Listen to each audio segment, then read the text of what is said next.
Grandes genios e inventos de la humanidad. Las pirámides de Giza son las únicas de las 7 maravillas del mundo antiguo que se conservan actualmente. La pirámide de Keops no solo impresiona por su increíble tamaño, sino también por la exactitud de sus medidas. Es una obra maestra arquitectónica que puede competir con muchas de las que realizan los arquitectos modernos. Pero las pirámides las construyeron hombres que no disponían de ninguna máquina y cuyos instrumentos de medición más importantes eran palos y cuerdas. Las pirámides de los faraones. La construcción de una pirámide requiere mucha experiencia. Para conseguir la forma piramidal perfecta, hicieron falta más de 100 años. Anteriormente se enterraba a los príncipes y a los reyes en simples construcciones de adobes conocidas como mastabas. Las mastabas no son más que fosas cubiertas con madera.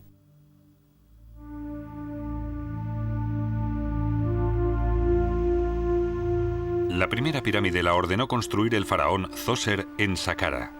Surgió de la posibilidad de construir unas mastabas encima de otras, siempre de mayor a menor tamaño.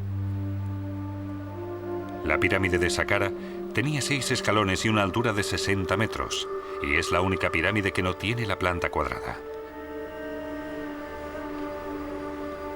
La sabiduría del arquitecto Imhotep es legendaria.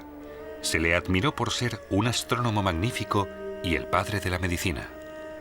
Su boceto de la pirámide de Saqqara se convirtió en el prototipo de todas las pirámides que se construyeron.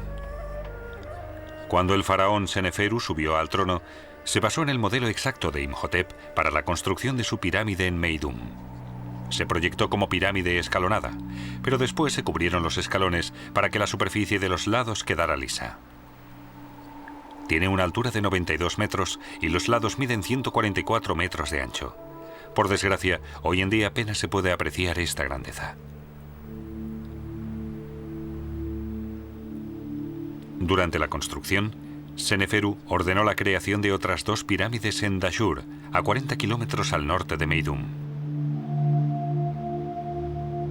La primera se conoce actualmente como la pirámide romboidal. Su característica más evidente es que posee 2 ángulos de inclinación diferentes. Se cree que la parte superior se construyó más inclinada porque durante las obras surgieron problemas de estabilidad en la pirámide.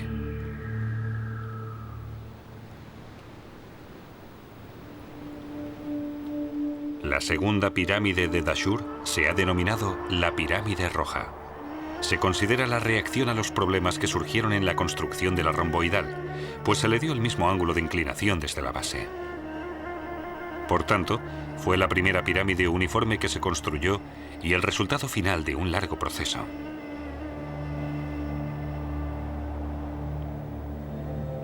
Tras la muerte de Seneferu, subió al trono su tercer hijo, Keops. Reinó durante 23 años y sabía cómo podía construirse una pirámide perfecta. Por motivos religiosos, las tumbas debían estar en un lugar apropiado en el lado oeste del Nilo, donde se pone el sol.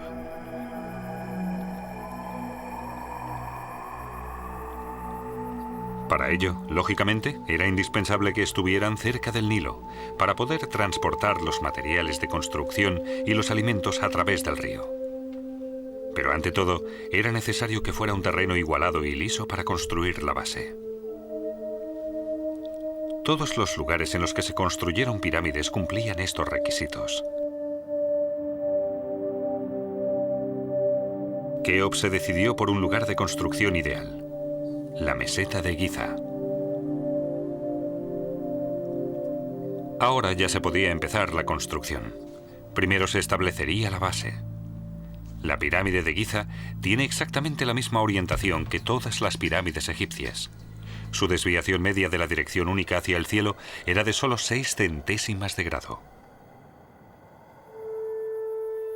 De cómo conseguía hacerlo el arquitecto, solo hay suposiciones. Según la teoría del horizonte, se construía un muro con forma de semicírculo que tenía la altura exacta para que el sacerdote no pudiera ver nada aparte del cielo estrellado. De esta forma, el muro creaba un horizonte artificial. El sacerdote debía colocarse en el punto central del semicírculo, observar una estrella en concreto y marcar en el muro los puntos por los que ésta salía y se ponía. Con la ayuda de una cuerda plomada, se trazaban las líneas hasta el suelo y se unían mediante una recta al punto medio del círculo. Se dividía en dos el ángulo resultante y se obtenía el norte geográfico. Muchos científicos creen que realmente se utilizaba este método porque permite construir una pirámide exacta.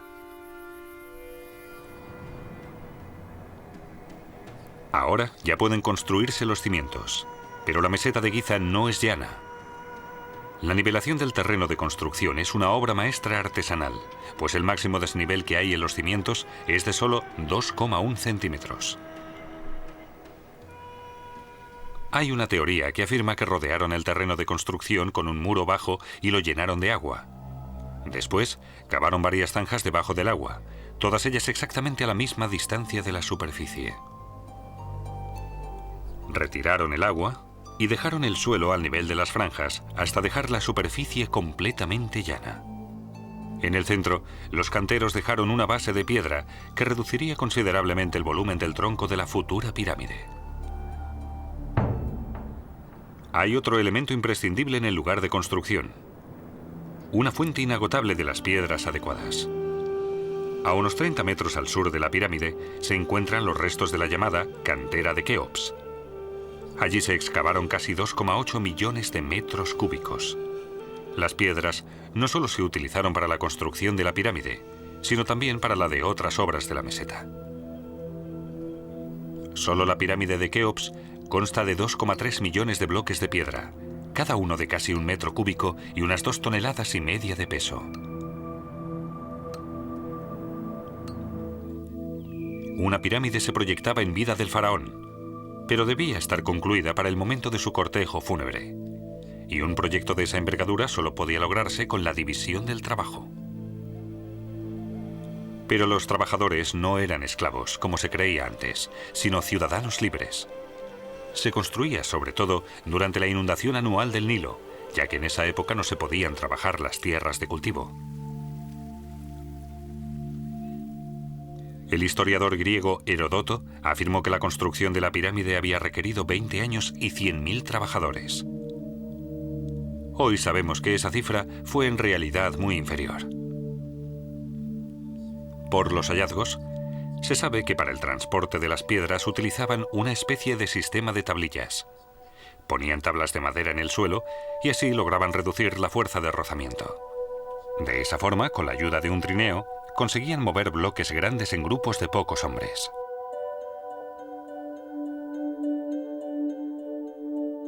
Según los estudios, la forma más efectiva de trasladar las piedras era en grupos de 6 a 8 trabajadores. Partiendo de estas cifras, se puede deducir que habría unos 3.500 hombres trabajando simultáneamente en la obra. Por los hallazgos, se ha calculado que otros 20.000 hombres se encargaban de llevar el material de construcción y los alimentos a la obra. El historiador griego Heródoto mencionó máquinas que se utilizaron en la construcción. Pero los diferentes instrumentos, como los contrapesos manuales o las grúas elevadoras, parecen demasiado lentos e inefectivos. Probablemente, en lugar de eso, se utilizaran rampas, y en relación a ellas surgen muchas preguntas. La rampa en sí. Su inclinación no podía sobrepasar los 10 grados para que los trabajadores pudieran subir las piedras por ella. Pero para que la rampa llegara hasta la parte superior, habría tenido que alargarse de una forma exagerada. Y los problemas que derivarían de ello hacen que la teoría sea muy poco probable.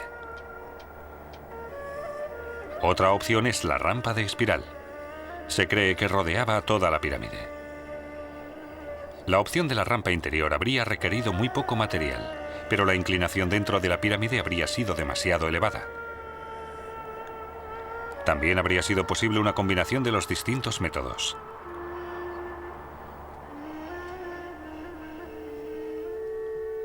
Según una teoría nueva, transportaban las piedras con la ayuda de tornos transportables que colocaban en la parte superior de la pirámide.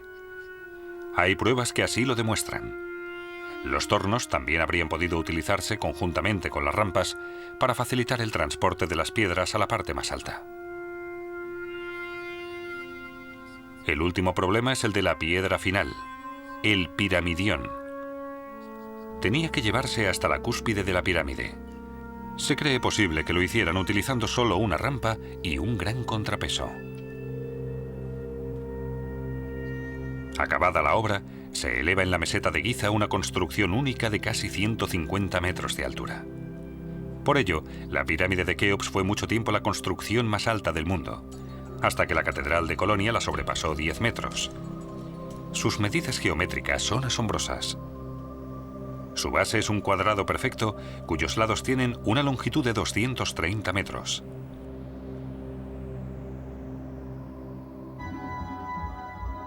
El perímetro de los lados tiene el mismo radio en relación a la altura que el círculo en relación a su perímetro. 1:2π. Antes de que la pirámide se selle para la eternidad, podemos acceder a su interior por una entrada en la fachada norte. Desde allí sale un pasillo que desciende directamente a una cámara construida debajo de la superficie de la meseta. No está claro si Keops llegó a descansar alguna vez en ella, pues el pasillo es demasiado estrecho para su sarcófago. El siguiente espacio es la llamada Cámara de la Reina, ubicada exactamente en el eje este-oeste. Las paredes y el techo están recubiertos de piedra caliza. Más adelante encontramos las paredes de la Gran Galería, un pasillo de 46 metros de largo y una altura abierta de más de 8 metros.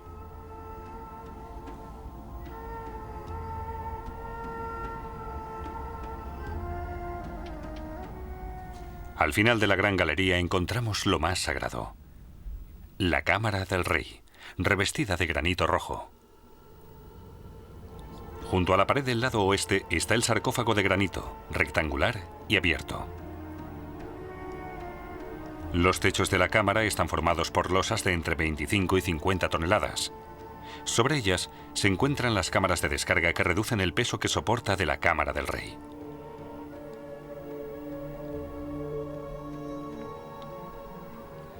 Si el faraón Keops estuvo enterrado alguna vez en la Cámara del Rey, no se sabe.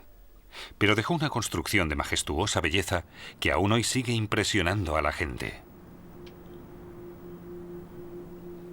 Cuando el hijo de Keops, Kefren, subió al trono, ordenó la construcción de su propia pirámide junto a la de su padre, la pirámide de Kefren.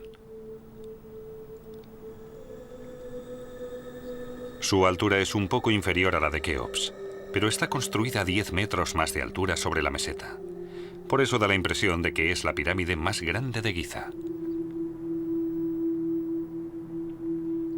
La tercera pirámide es la de Micerino, el descendiente de Kefren. En una época en la que el poder de los faraones descendía, su pirámide solo alcanzó 66 metros de altura y es símbolo del declive de las construcciones fúnebres monumentales. El siguiente faraón de la cuarta dinastía no construyó ninguna pirámide. En lugar de eso, volvió al sistema de las mastabas. En la actualidad, la estética de las pirámides sigue influyendo en la arquitectura, como muestra la versión de 21 metros de altura construida a la entrada del Louvre en París. La mayor pirámide de la Edad Moderna está en Las Vegas y alberga un hotel casino. Está inspirada en la pirámide de Keops y con sus 110 metros de altura solo está 35 metros por debajo de su modelo. Sin embargo, nunca podrá competir con la original de Giza.